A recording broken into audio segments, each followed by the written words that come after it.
Del breaking news al play. ¿Por qué preferimos los podcasts y ya no los noticieros tradicionales? ¿Alguna vez viste un noticiero y saliste más preocupado que informado? ¿Y si te dijera que hay un número creciente de peruanos que prefiere ahora escuchar los podcasts en lugar de informarse por televisión o radio? ¿Me creerías? Un mundo sin etiquetas, mencionó Wendy Ramos en una conferencia de TED por Lima. Y justamente es lo que hacen actualmente los podcasts.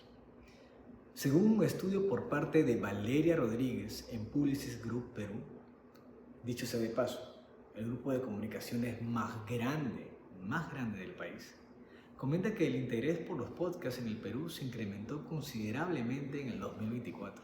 A finales de ese año, 1.8 millones de peruanos escuchaban podcasts de manera habitual, motivados por diversas razones. Un 39% de los oyentes buscaba acceso a contenido especializado sobre temas de interés en particular, mientras que un 27% destacaba la flexibilidad y la conveniencia del formato, ideal para ser consumido en cualquier momento y sobre todo en cualquier lugar.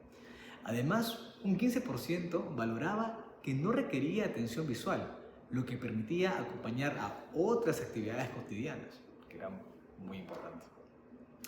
Este cambio obedece a razones emocionales, funcionales y de confianza. En este viaje exploraremos cómo la fatiga informativa, la búsqueda de la personalización y el desencanto con los medios tradicionales hacen que los podcasts estén ganando terreno en el Perú. Así que, ¿qué aporta un podcast que no ofrece un noticiero? Los noticieros transmiten una agenda fija, mientras que los podcasts permiten elegir tema, duración, tono y quién habla. Como en algún momento lo mencionó Emma Rodero en una conferencia de Persuade con tu voz, la voz tiene una poderosísima influencia en nuestro día a día, básicamente porque es el vehículo de transmisión del mensaje.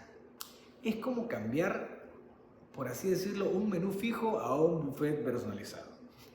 Vamos ahorita con el testimonio de alguien que opina con respecto a los noticieros por las mañanas y los podcasts actualmente. Antes veía noticieros, pero la cantidad de noticias de muerte, de robos, me hacía sentir, sentía presión, me sentía saturada.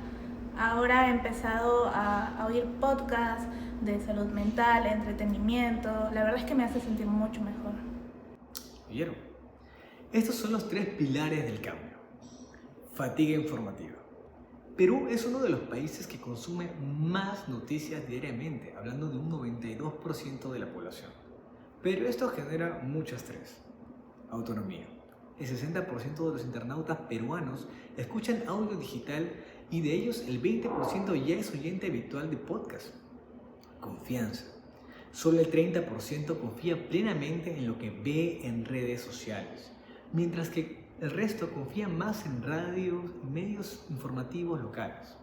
Así que vamos con unas conclusiones con respecto a este tema. El podcast no solo informa, también acompaña, conecta y educa. Permite elegir qué escuchar y cuándo, generando un vínculo emocional y reflexivo que los noticieros ya no ofrecen.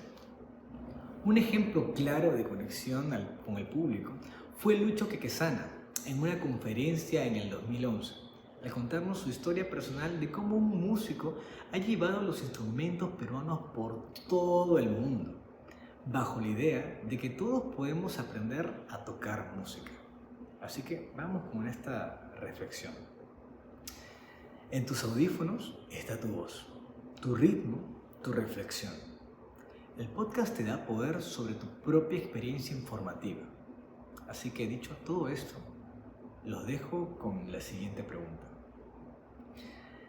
¿Estás dejando que otros decidan cómo informarte o lo haces tú mismo con intención? Mi nombre es Franco Chimaico Quino y esto ha sido un viaje a través de los medios tradicionales como la televisión y la radio y lo que actualmente son los podcasts o los audios digitales. Ha sido un placer. Hasta pronto.